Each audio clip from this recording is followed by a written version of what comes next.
Olá pessoal, meu nome é Bianca Oliveira, eu sou nutricionista, especialista em dietas vegetarianas e mestranda em doenças cardiovasculares pela UFRJ.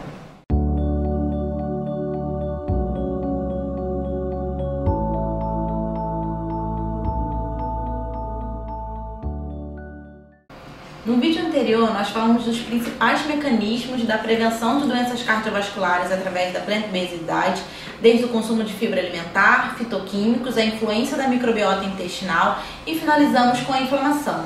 Hoje eu vou explicar para vocês os mecanismos do desenvolvimento e progressão da aterosclerose.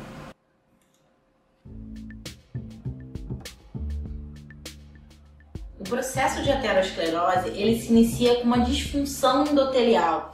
Essa disfunção endotelial, ela pode se dar por uma série de fatores, desde os fatores genéticos, a dislipidemia, então colesterol alto, triglicerídeo, a pressão arterial elevada, a hiperglicemia, tabagismo, o aumento do estresse oxidativo através das espécies reativas de oxigênio, e da inflamação. O meu endotélio saudável, plenamente funcionante, ele repele a molécula de LDL que fica passando na minha circulação. Só quando esse endotélio ele começa a ter alguma disfunção, ele já perde essa capacidade de repelir. Então esse LDL ele começa a passar do meio da minha circulação para o espaço subendotelial, para a minha túnica íntima daquele endotélio vascular. Quando ele passa para essa túnica íntima, ele sofre oxidação. Levando em consideração, é claro, que esse LDL, ele, dependendo do estilo de vida, das substâncias oxidativas que esse indivíduo tiver na sua circulação, ele pode até se oxidar na própria circulação sanguínea, tá? Mas, em geral, ele vai se oxidar quando ele passa ali para o espaço subendotelial. Esse endotélio lesado, ele produz citocinas inflamatórias, como a interleucina 1, 6, 8, TNF-alfa, e ele vai expressar moléculas de adesão endotelial. Quando esse meu endotélio disfuncionante ele começa a expressar essas moléculas de adesão endotelial, eu tenho a atração de substâncias, o próprio nome diz, de adesão endotelial, que vão ser captadas para o meu endotélio. Então, essas moléculas de adesão, ela atrai mais LDL, que vai entrar na minha túnica íntima e vai atrair monócitos e linfócitos.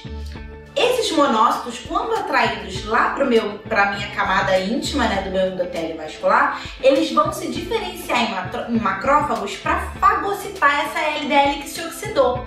Então a gente tem monócito virando macrófago e começando a captar, absorver essas moléculas de LDL e colesterol. Então ele vai captando uma molécula, captando outra e vai se inchando e crescendo. Quando ele se satura de LDL, ele começa a se transformar em células espumosas, então vira uma célula bem volumosa. E com a formação dessa célula espumosa, são produzidas mais citocinas inflamatórias. Então você vê que esse processo de aterogênese, ele está começando com uma inflamação e se virando um ciclo inflamatório, E quando ele começa a produzir mais citocinas inflamatórias, a gente vai atrair mais leucócitos para esse local da lesão. E aí, o que acontece a partir daí? As células musculares lisas do meu endotélio, que é a célula que reveste o meu endotélio vascular, num estágio normal e funcionante, ela não se prolifera. Ela fica ali, repelindo as moléculas que estão passando na minha circulação sanguínea. Só que, quando a gente começa a ter um monte de célula espumosa, cheia de gordura dentro, é como se essa célula muscular lisa entendesse que ela tem que consertar o meu endotélio vascular. E aí ela começa a se multiplicar. Então essa célula começa a envolver esse emaranhado de célula espumosa para tentar corrigir, digamos assim, esse meu endotélio lesado. E aí o que acontece? Essas células espumosas, elas começam a sofrer apoptose, que é o quê? Aquela morte celular programada. Daí você deve pensar, a gente tem um processo de apoptose, a célula está morrendo, aquela célula cheia de gordura, então tudo bem, a célula morreu. Só que não. O que acontece? Os restos dessas células espumosas são fagocitados por outros macrófagos, iniciando novamente aquele ciclo. Então o macrófago fagocita lá o resto de célula dele mesmo, e a gente vai iniciando novamente aquela cascata inflamatória. Esse aglomerado de células e gorduras, ele acaba sendo vascularizado, né? Porque a gente começa já a ter um mecanismo muito grande ali naquele meu endotélio, e ele começa a ser vascularizado por capilares que são vindos lá da camada adventícia do meu endotélio vascular. Então agora eu tenho um emaranhado de células com gordura dentro, com células musculares lisas formando tecido fibroso, e agora ele começa a ser vascularizado. O acúmulo de células na camada íntima, ela reduz a luz do meu vaso. O que isso quer dizer? Se eu tenho, né, uma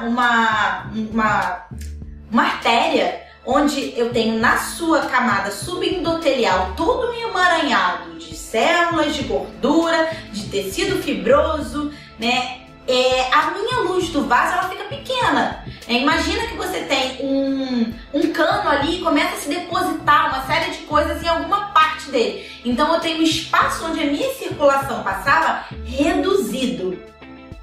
E esse endotélio lesado, ele também vai diminuir a sua produção de óxido nítrico. E a gente sabe que o óxido nítrico, ele é responsável pela elasticidade do meu vaso, a capacidade de contração, de flexibilidade do meu vaso. Então eu tenho um endotélio mais rígido e menos dilatado. Esse endotélio ele começa a se fechar. Então, duas coisas aí atrapalham a minha circulação. Um próprio aglomerado de células que estão diminuindo ali o espaço do meu endotélio, e também a produção de óxido nítrico diminuída, que vai fazer com que o meu endotélio se feche. Então, o que acontece com esse paciente? Ele começa a ter angina, ele começa a ter dor, né, no peito.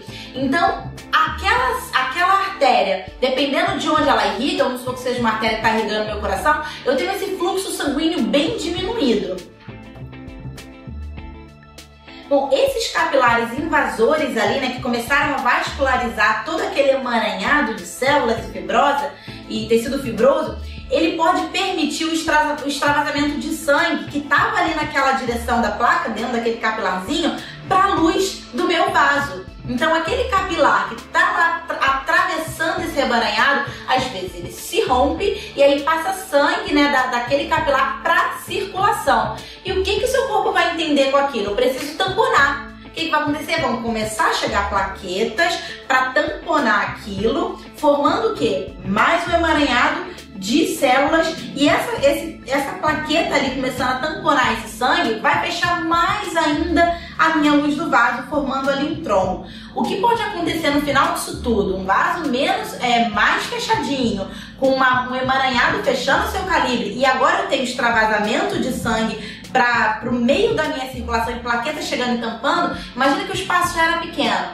O que pode acontecer é que a gente vai ter uma obstrução total daquele vaso, levando a um infarto. E o que a gente consegue entender disso aqui? Você percebe que a inflamação, ela se dá desde o início do processo, né? Durante o processo a gente tem citocinas inflamatórias sendo estimuladas, produzidas o tempo inteiro, e a gente tem no final o aumento também da inflamação. Então isso eu entendo que a inflamação ela é fundamental para o meu processo de aterosclerose. Nesse vídeo eu trouxe para vocês o mecanismo de desenvolvimento e progressão da aterosclerose, e no próximo vídeo eu vou trazer para vocês algumas evidências científicas da prevenção de doença cardiovascular através da plant-based diet, e vou finalizar com uma teia em que vai intercalar todos esses mecanismos, finalizando com a prevenção das doenças cardiovasculares. Aguardo vocês!